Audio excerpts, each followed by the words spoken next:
नमस्कार दोस्तों, मैं अनिल आईएएस पॉइंट के यूट्यूब चैनल पे आपका एक बार फिर से बहुत बहुत हार्दिक स्वागत करता हूं। दोस्तों आज जो है हम लोग पढ़ने वाले हैं साइंस यानी कि साइंस एंड टेक्नोलॉजी से संबंधित महत्वपूर्ण प्रश्नों को पढ़ेंगे और उसके बारे में अच्छे से डिस्कस करेंगे।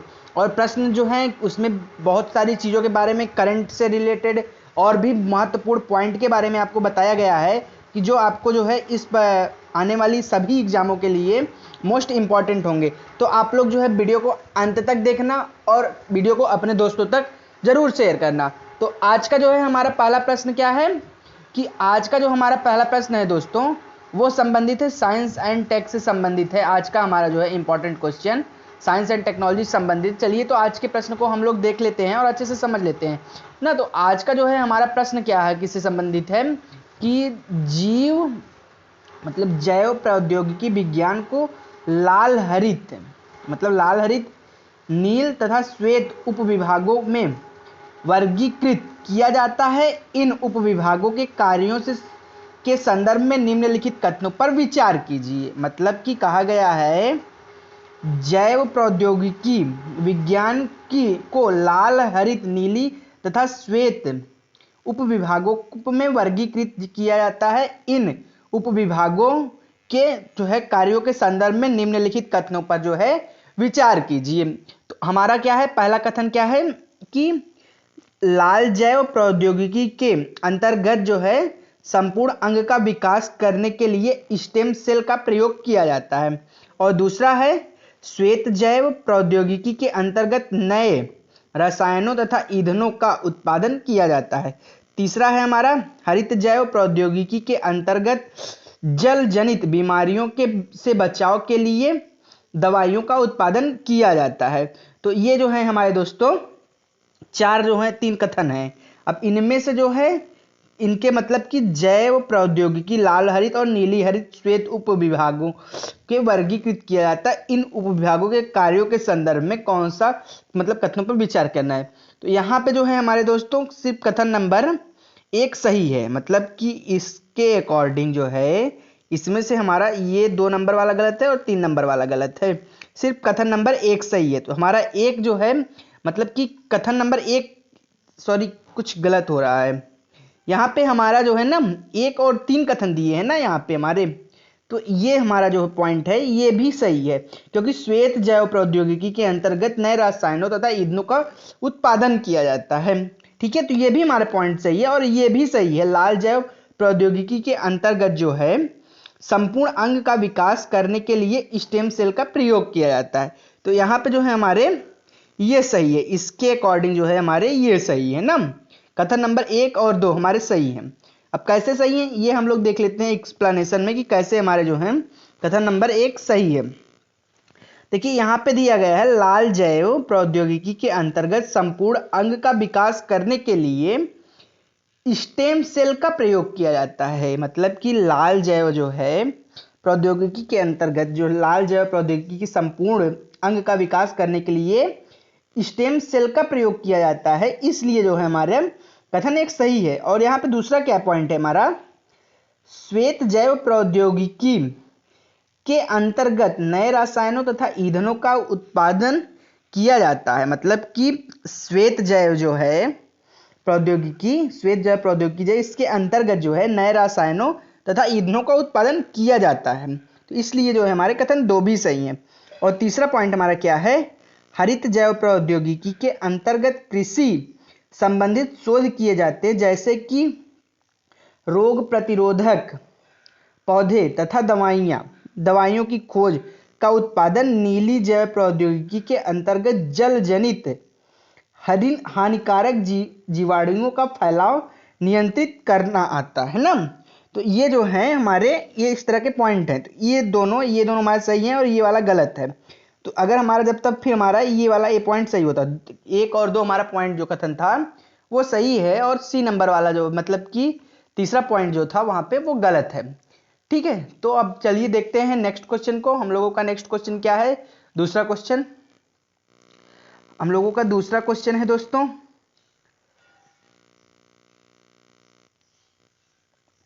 राष्ट्रीय जैव प्रौद्योगिकी विकास रणनीति 15 से 20 के उद्देश्यों के संदर्भ कथनों पर विचार कीजिए।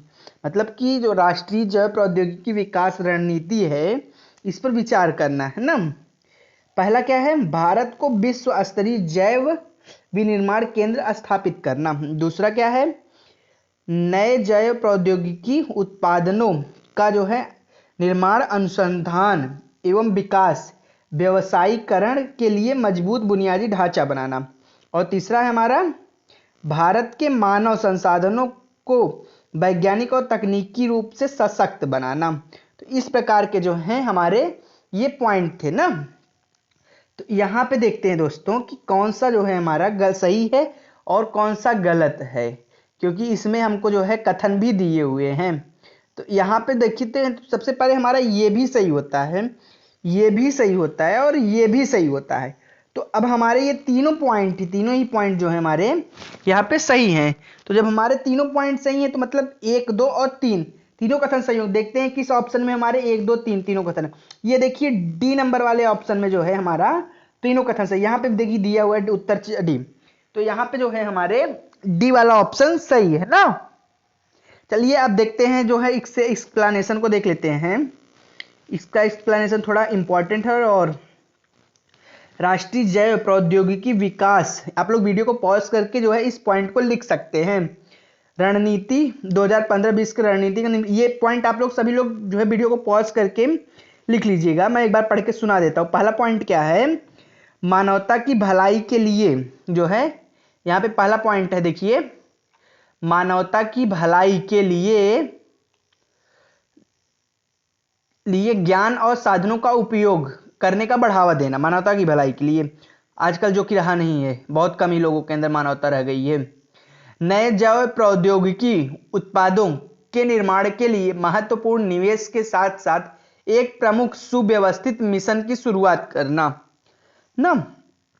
तीसरा पॉइंट हमारा क्या है, भारत के बेमिसाल मानव संसाधनों को विकास और तकनीकी रूप से सशक्त बनाना ना। अब हमारा जो है चौथा पॉइंट क्या है, अनुसंधान एवं विकास के व्यवसाय के लिए एक मजबूत बुनियादी ढांचा तैयार करना।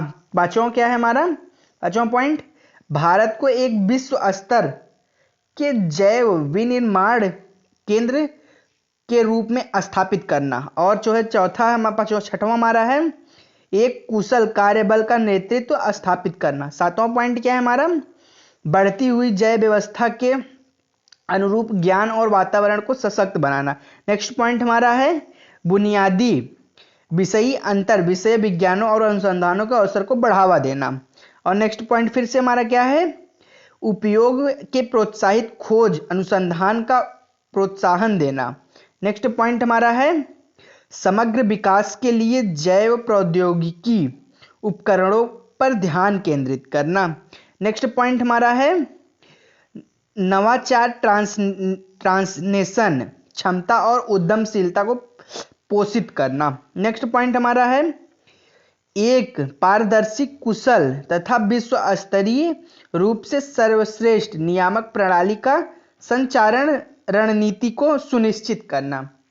और फिर से हम देखते हैं आगे भी हमारे पॉइंट्स हैं। यहाँ पे हमारा जो है नेक्स्ट पॉइंट है, जैव प्रौद्योगिकी असहयोग वैश्विक और राष्ट्रीय सहयोग को बढ़ावा देना। पुनः तैयार किए गए प्रारूपों और प्रारूप युक्त संस्थागत क्षमता को मजबूत करना। और नेक्स्ट पॉइंट हमारा फिर से, प्रक्रिया के साथ साथ जो है परिणामों के मापन को सुनिश्चित मतलब सृजन करना, ढांचे को सृजन करना मतलब। तो ये पॉइंट हमारे जो थे, ये पॉइंट मोस्ट इंपॉर्टेंट है सभी एग्जामों के लिए। तो मैं जो है आप लोगों को बोलता हूं कि ये पॉइंट अभी आप लोग जो है कॉपी पेन उठाओ और अपने नोट्स में इस पॉइंट को नोट कर लो अभी, ठीक है। चलिए अब जो है नेक्स्ट क्वेश्चन को हम देखते हैं। अपने नेक्स्ट क्वेश्चन हमारा क्या है, जो है हमारा नेक्स्ट क्वेश्चन है दोस्तों,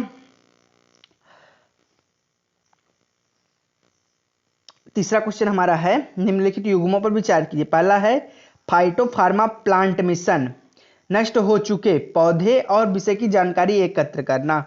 मतलब ये प्लांट जो है इसका काम जो है नष्ट हो गए पौधों के विषय में जानकारी एकत्रित करना, ठीक है। और ब्रह्मपुत्र जैव विविधता और जीव विज्ञान बोट B4, यह एक प्रमुख पारिस्थितिकी हॉटस्पॉट है। मतलब कि ये जो है जैव ब्रह्मपुत्र जैव विविधता वन जीव बोट जो है यह एक पारिस्थितिकी हॉटस्पॉट है। इसमें से कौन सा सही सुमेलित है, मतलब कि इन दोनों में जो है कौन सा सही सुमेलित है, मतलब कौन सा सही है ना। तो देख लेते हैं हम लोग जो है कि इसमें से हमारा कौन सा सही है। इसमें से दोस्तों हमारा जो है ये भी सही है और ये भी सही है। तो हमारे 1 और 2 दोनों कथन सी नंबर वाला ऑप्शन हमारा जो है, सॉरी सी नंबर वाला ऑप्शन नहीं, बी नंबर वाला ऑप्शन हमारे सही होंगे, क्योंकि यहाँ पे हमारे जो है ये दोनों कथन नहीं सही हैं हमारे। देखते हैं, अगर देखते हैं जो है तो ये फाइटो प्लांट जो मिशन है नष्ट हो चुका है एकत्र पौधे, इसका काम ये नहीं है, ठीक है। इसका काम जो है कुछ और ही है, जो अभी मैं एक्सप्लेनेशन में आपको बताऊंगा। तो जो है यहाँ पे सिर्फ 2 नंबर वाला ऑप्शन हमारा सही होगा। तो विकल्प 2 हमारा सिर्फ यहाँ पे सही होगा, ठीक है दोस्तों। चलिए अब हम लोग जो है देखते हैं, इससे एक्सप्लेनेशन को देख लेते हैं। इसका एक्सप्लेनेशन थोड़ा लॉन्ग है, आप लोग देखिए जो एक्सप्लेनेशन रहते हैं ना, आप लोग वीडियो को जो है पॉज करके नोट कर लिया करिए, क्योंकि एक्सप्लेनेशन काफ़ी इंपॉर्टेंट होते हैं। चलिए तो देखते हैं। विज्ञान और प्रौद्योगिकी मंत्रालय के तहत जो है प्रौद्योगिकी विभाग DTB के ने देश के पूर्वोत्तर क्षेत्र जो है, देश के पूर्वोत्तर क्षेत्र जो है NIR के जीव प्रौद्योगिकी क्षेत्र में मूलभूत परिवर्तन के लिए कदम उठाए गए हैं और समावेशी विकास के संदर्भ में DTB का फुल फॉर्म आप लोगों को पता हो तो कमेंट में बताइएगा। DTB ने कई कार्यक्रमों और मिशनों का जो है घोषणा की है। DTB ने जो है उत्तर पूर्वी क्षेत्र बायोटेक्नोलॉजी प्रोग्राम मैनेजमेंट सेल का गठन किया। इसका वार्षिक निवेश 180 करोड़ है। यह पूर्वोत्तर क्षेत्र में जैव प्रौद्योगिकी शोध गति प्रदान करता है। इसके तहत निम्नलिखित प्रमुख परियोजनाओं का निर्णय लिया गया है ना। और जो है नेक्स्ट हमारा है फाइटो फार्मा मिशन जो है, यह 50 करोड़ रुपए का मिशन है। इसका उद्देश्य लुप्त प्राय और लुप्त होने के खतरे को झेल रहे औषधीय पौधों का संरक्षण है। अतः युग्म 1 जो है हमारा गलत है, मतलब कि पहला वाला जो है यहाँ पे जो phyto pharma mission plant mission था वह 50 करोड़ रुपए का मिशन है। इसका उद्देश्य जो है लुप्त प्राय और लुप्त होने के खतरों को झेले औषधि पौधों का संरक्षण करना है। और यहाँ पे क्या प्रश्न हमारा दिया गया था कि नष्ट हुए पौधे की जानकारी एकत्रित करता है, इसलिए जो है हमारा वो पहला गलत है। और दूसरा देख लेते हैं, ब्रह्मपुत्र जैव विविधता और जैव विविधता जो मतलब कि जो है यह एक प्रमुख पारिस्थितिकी हॉटस्पॉट है। यह पूरे पारिस्थितिकी तंत्र के सभी, यहाँ पे देखिए सभी पूरे पारिस्थितिकी तंत्र के सभी घटकों का विश्लेषण के लिए सुसज्जित प्रयोगशाला B4 में मिट्टी पानी पर्यावरण पौधे जीव मानव स्वास्थ्य कृषि घटक और विश्लेषण की क्षमता होगी। तो युग्म 2 हमारा सही है ना। अब चलिए जो है नेक्स्ट क्वेश्चन को हम लोग देख लेते हैं। हमारा नेक्स्ट क्वेश्चन क्या है, फार्माकोजेनिमिक्स के संदर्भ में निम्नलिखित कथनों में से कौन सा सही है। यहाँ पे पहला है, यह दवाओं के प्रति जो है किसी व्यक्ति और आनुवांशिकी स्वरूप में प्रभाव का अध्ययन करने की सहायता करती है। दूसरा है, इसे जो है पुनरुत्पादक कृषि के नाम से जाना जाता है। तीसरा पॉइंट है, इसके माध्यम से कृषि प्रणालियों और खाद्य फसलों की गुणवत्ता में सुधार किया जाता है। और चौथा क्या है हमारा, नैतिक आधार पर 2 भ्रूणों के साथ विकसित करने की तकनीकी है। तो यहाँ पे जो है दोस्तों हमारा कौन सा पॉइंट सही है, यहाँ पे देखिए कौन सा हमारा सही होगा। यहाँ पे हमारे जो है ए वाला कथन हमारा जो है दोस्तों वो सही है। बाकी ये वाले और ये वाले ये तीनों कथन जो हैं हमारे ये गलत हैं तीनों कथन, ठीक है। तो सिर्फ ए वाला कथन हमारा सही है। अब कैसे सही है इसको देख लेते हैं हम लोग आसानी से, ताकि समझ जाएं। यहाँ पे दिया गया है कि फार्माकोजेनेमिक्स दवाओं के प्रति व्यक्ति आनुवांशिक रूप से प्रभाव का अध्ययन करने में सहायता करती है। यह तकनीकी का लक्ष्य मरीजों को जीनो टाइप के लिए ड्रग थेरेपी, प्लाज्मा थेरेपी के नाम सुने होंगे ना, तो प्लाज्मा थेरेपी जो है किससे संबंधित है, आप लोग कमेंट में बताना। अगर सुना हो, ड्रग थेरेपी का नाम आया तो इसलिए मैं पूछ रहा हूँ। प्लाज्मा थेरेपी के बारे में आप लोगों को जो है पता हो तो कमेंट में बताना, उसके बारे में जितना पता हो उतना कमेंट में बताना, ठीक है। तो यहाँ पे ड्रग थेरेपी का कम से कम प्रतिकूल प्रभाव के साथ साथ अधिकतम प्रभावकारिता सुनिश्चित करने और तर्कसंगत साधन को विकसित करना है, ठीक है दोस्तों। चलिए अब नेक्स्ट क्वेश्चन को हम लोग देख लेते हैं। हमारा जो 5वां नंबर का क्वेश्चन है वो क्या कर रहा है, देख लेते हैं हम लोग। हाल ही में चर्चा में रही जर्मलाइन एडिटिंग तकनीकी निम्नलिखित कथनों पर विचार, मतलब जो है जर्मलाइन एडिटिंग तकनीकी थी उसके कथन जो है उस पे ये कथन दिए गए हैं जो हमारे, इस पे जो देखना है कि क्या है ना। तो पहला कथन हमारा क्या है सॉरी दोस्तों, यह तकनीकी जीनोम एडिटिंग से संबंधित है। किससे संबंधित है, जीनोम एडिटिंग से संबंधित है ना। दूसरा पॉइंट क्या है, यह तकनीकी द्वारा भ्रूण को किसी भी मानव में प्रत्यारोपित किया जा सकता है। और तीसरा क्या है, यह तकनीकी जीन में किए जा रहे आनुवांशिक सुधारों तथा पीढ़ियों को स्थानांतरित किया जा सकता है। तो यहाँ पे दोस्तों हमारा कौन सा पॉइंट सही होगा, देखिए कथन 1, कथन 2, कथन 3 या कौन सा पॉइंट सही होगा। तो यहाँ पे जो है हमारा दूसरा वाला पॉइंट जो है, इस तकनीकी द्वारा भ्रूण के किसी भी मानव में प्रत्यारोपित किया, ये वाला पॉइंट हमारा जो है गलत है। बाकी 1 और 3 वाला पॉइंट हमारा सही है। तो यहाँ पे जो है दोस्तों हमारा सी नंबर वाला ऑप्शन सही होता है ना। चलिए इसके एक्सप्लेनेशन को हम लोग देख लेते हैं ताकि आसानी से समझ जाएं। यहाँ पे क्या दिया गया, जर्मन तकनीकी है जीनोम एडिटिंग से संबंधित है ना। तो जर्मलाइन एडिटिंग तकनीकी जो है जीनोम एडिटिंग से संबंधित है, इसलिए कथन 1 हमारे सही हैं।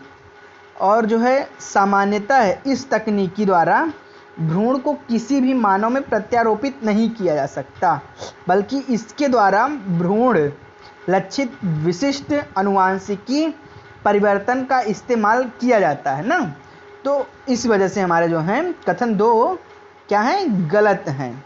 और तीसरा कथन हमारा सही है। देखिए इसमें कहा गया है, इस तकनीकी द्वारा जीन से किसी द्वारा आनुवांशिकी सुधारों तथा पीढ़ियों को स्थानांतरित किया जा सकता है, इसलिए हमारे कथन 3 सही है ना। अब चलिए नेक्स्ट क्वेश्चन को देख लेते हैं। नेक्स्ट क्वेश्चन हमारा क्या है, यहाँ पे दिया गया है कि नॉन फोटोमेकिकल केचिंग का आशय निम्नलिखित में से किससे है। यह एक तकनीकी पौधों को बर्फ के अंदर जीवित रखने में मदद करती है। दूसरा क्या है, यह तकनीकी के माध्यम से पौधे तथा भोजन सूर्य के प्रकाश के अभाव में लक्ष्य बनाने में सक्षम है। तीसरा क्या है हमारा, यह तकनीकी जलीय तंत्र के पौधे को ऑक्सीजन प्रदान करती है। और चौथा क्या है हमारा, यह तकनीकी पौधों को प्रकाश की उच्च तीव्रता के प्रभाव बचाने में सक्षम है। तो इस प्रकार जो है हमारे 4 पॉइंट दिए गए हैं ना। तो इसमें से जो है हमारा कौन सा सही है, यहाँ पे देखिए हम लोगों इसमें से हमारा कौन सा पॉइंट जो है वो सही है। इसमें से जो है हमारा डी वाला ऑप्शन, ये डी वाला ऑप्शन देखिए यहाँ पे भी दिया गया है ना, डी वाला ऑप्शन जो है सही है। यह तकनीकी पौधों में प्रकाश और उच्च तीव्रता को प्रभाव बचाने में सक्षम है ना।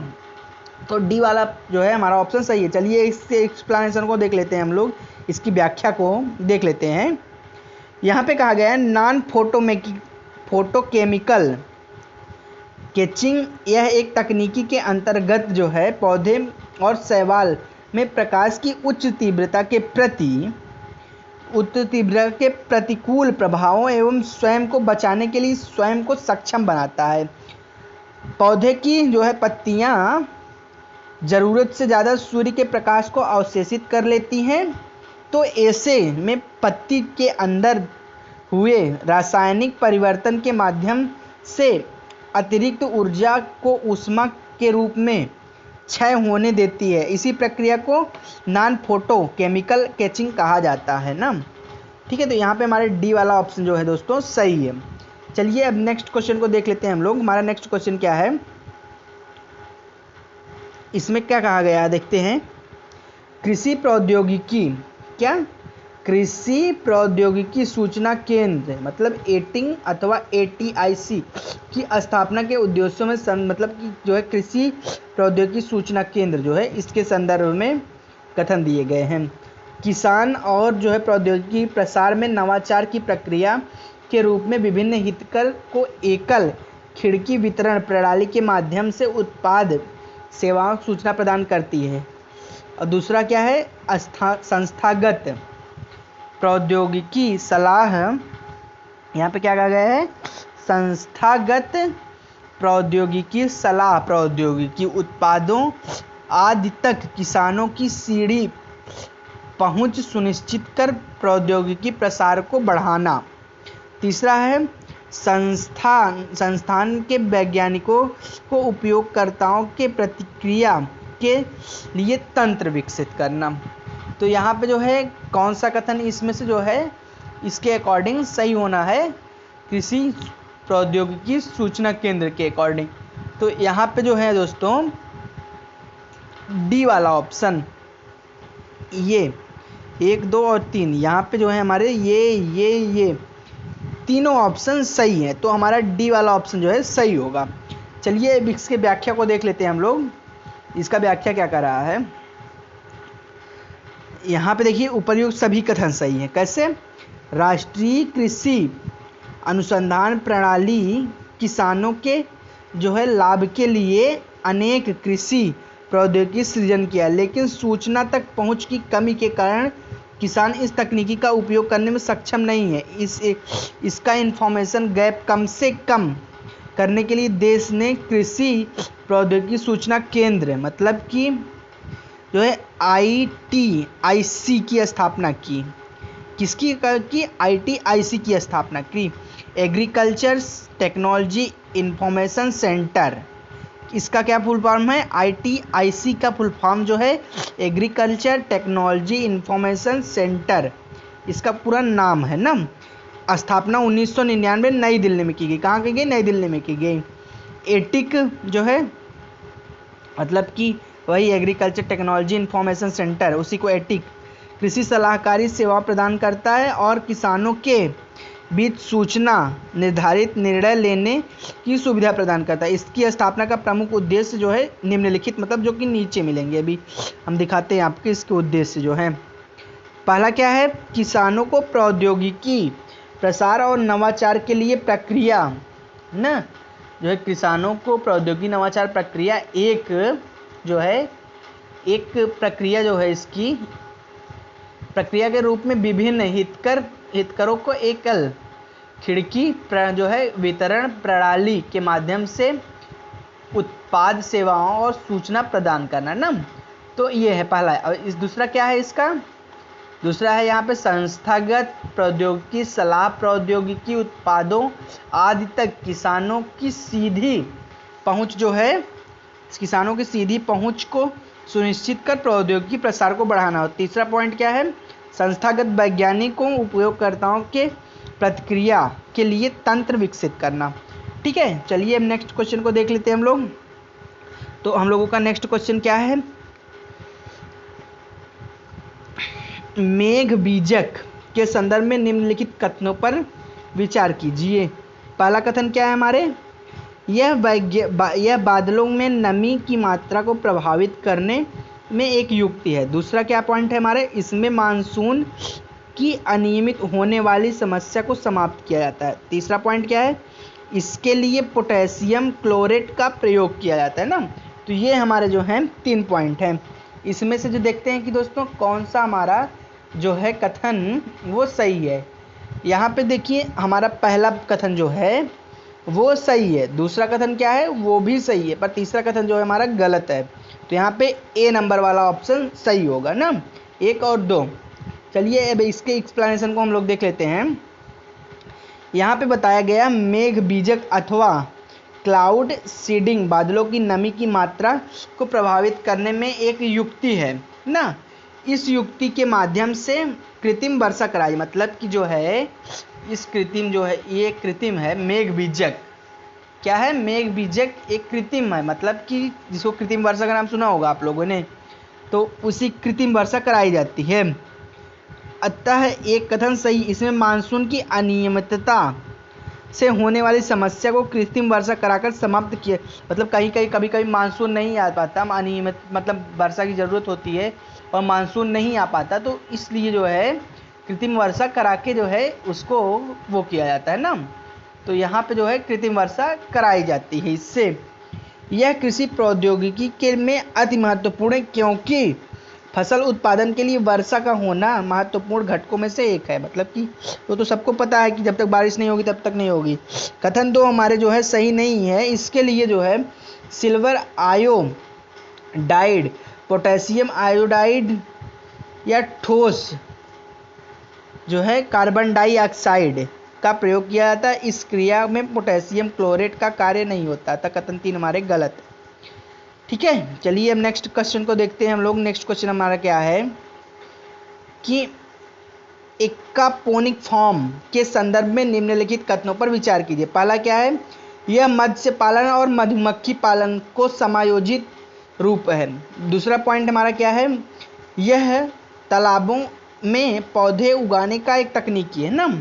और जो देखते हैं हमारा तीसरा पॉइंट क्या है, यह मत्स्य पालन के बिना मिट्टी और सब्जियों की खेती तकनीकी में सम्मिलित करती है। और चौथा क्या है, यह समुद्र के खारे पानी बागवानी तक करने की एक तकनीकी है। ठीक है, तो यहाँ पे जो है हमारे कौन से कथन सही होंगे दोस्तों, यहाँ पे जो है हमारा सी नंबर वाला ऑप्शन वो सही है। जो है एक्वापोनिक फॉर्म के संदर्भ में जो है ये हमारा सी वाला ऑप्शन सही है। बाकी सभी ऑप्शन जो है हमारे वो एक्वापोनिक फॉर्म के संदर्भ में गलत है ना। तो देखते हैं कि अब इसके एक्सप्लेनेशन को देख लेते हैं ताकि हम इसको अच्छे से समझ जाए ना। चलिए इसके एक्सप्लेनेशन को हम लोग देख लेते हैं। यहाँ पे क्या दिया गया है, एक्वापोनिक फॉर्म जो है मत्स्य पालन के बिना मिट्टी में सब्जियों की खेती तकनीकी से सम्मिलित करती है, जिसकी सहायता से किसान मत्स्य पालन और पौधे उगाने का कार्य एक साथ कर सकते हैं। इसलिए हमारा विकल्प 3 जो है सही है। इसके अंतर्गत पौधे को उगाने और मछलियां पालने का कार्य एक ही टैंक में किया जाता है। जिस टैंक में मत्स्य पालन किया जाता है उसके किनारे पौधे लगाए जाते हैं और मछलियों के अपशिष्ट के कारण पौधों जो है कारण टैंक के पानी और पोषक तत्व तो उपस्थित होते हैं, जिससे पौधे का ग्रहण किया जाता है। मतलब कि वो क्या बोलते हैं, कंपोस्ट खाद की जानते ही होंगे आप लोग ना। कंपोस्ट खाद के बारे में जानते हो, कौन कौन नहीं जानता कंपोस्ट खाद। और कंपोस्ट खाद कैसे बनती है अगर आप लोगों को पता है तो कमेंट में ज़रूर बताइएगा कंपोस्ट खाद के बारे में आप लोग ना। तो यहाँ पे जो दिया है, इसका परिचालन लागत बहुत कम है, इसके उर्वरक कोई आवश्यकता नहीं होती, अतः ऑर्गेनिक फलों और सब्जियों का उत्पादन इसकी मांग को पूरा करने के लिए बहुत महत्वपूर्ण है ना। तो इस प्रकार जो है ये है। चलिए अब जो है नेक्स्ट क्वेश्चन को देख लेते हैं जिसका आंसर आप लोग बताओगे। नेक्स्ट और लास्ट क्वेश्चन है, इसका आंसर भी आप लोगों को ही कमेंट में बताने हैं ना।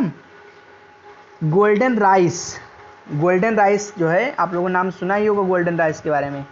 तो गोल्डन राइस जो है इसके संदर्भ में जो कथन दिए गए हैं इस पे हमको विचार करना है। तो पहला कथन हमारा क्या है दोस्तों, यह जैव प्रौद्योगिकी की एक ऐसी उपलब्धि है जो उपभोक्ताओं और किसानों दोनों के लिए लाभप्रद है। मतलब कि यह जैव प्रौद्योगिकी की ऐसी उपलब्धि है, इससे जो है किसानों को तो लाभ है ही, उपभोक्ताओं को भी लाभ है ना।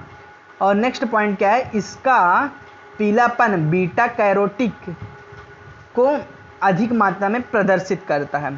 तो जो है यहाँ पे कौन से कथन सही है, 1 और 2 दोनों, और जो है यहाँ पे न तो 1 न तो 2, कौन से पॉइंट यहाँ पे जो है सही हैं आप लोग को कमेंट में बताने हैं ना। तो ये 4 पॉइंट आपके लिए हैं, कमेंट में आप लोग ज़रूर बताइएगा।